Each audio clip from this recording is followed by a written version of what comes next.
I'm Lisa Fletcher for Spotlight on America. For more than a year, we've been investigating the hidden dangers embedded in the very gear firefighters put on when they do their life-saving work. Now, change may be coming, but experts say there is a lot more to do. Every day you're going into work knowing the Grim Reaper is looking over your shoulder every single time you put on your turnout pants and your turnout coat. They're poisoning themselves, and they're getting that much closer to a cancer diagnosis. With cancer the #1 killer of firefighters, 2 Virginia firefighters teamed up to understand why. Cancer rates are through the roof, and people are walking around with chronic illnesses because our bodies are so overly exposed with all these chemicals and toxins. Brian Goodman and Charlene Beach's investigation led them somewhere they'd never imagined. Back inside the fire station, to the very lockers where they gear up. Embedded in their protective suits are PFAS chemicals, tied to everything from cancer and infertility to autoimmune disease. The discovery is a direct result of this testing done on the pair's gear, led by Dr. Graham Peasley, Notre Dame physicist and chemist renowned for his work exposing PFAS in items we all rely on in everyday life. It was there for many years, for decades, before people noticed or challenged the notion that it should be there. And not only that it was in the gear, but it came off. We could see it literally rubbing off the gear as we touched it.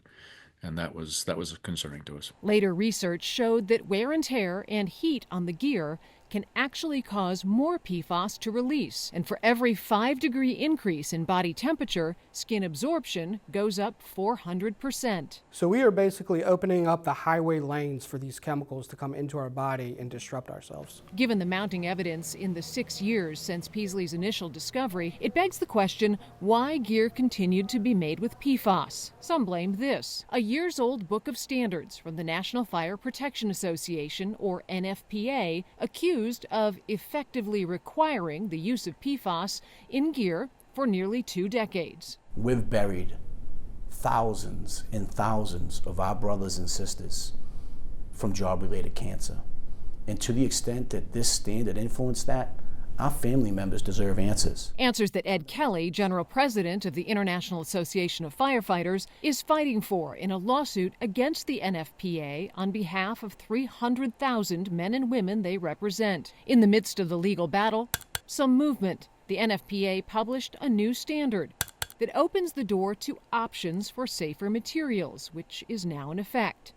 Ed Kelly calls it a win, but he's not giving up the lawsuit, saying allegations of industry alliances and lack of transparency that blocked change for so long must be exposed. Was the NFPA the only thing holding back the safety of the gear? When it comes to PFAS, it was the NFPA standard that was holding it back. The NFPA calls the lawsuit meritless and says it takes very seriously concerns around the many toxic and hazardous substances firefighters are exposed to. Kelly says in addition to the lawsuit, federal action is needed to ensure that PFAS-free gear reaches every firefighter as quickly as possible. You've called this a zero-fail mission. What do you mean by that?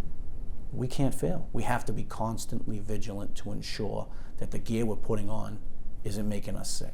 Ed Kelly and other leaders are pushing for federal legislation that would universally ban PFAS in turnout gear. There have been bills introduced in Congress, but so far, nothing has advanced.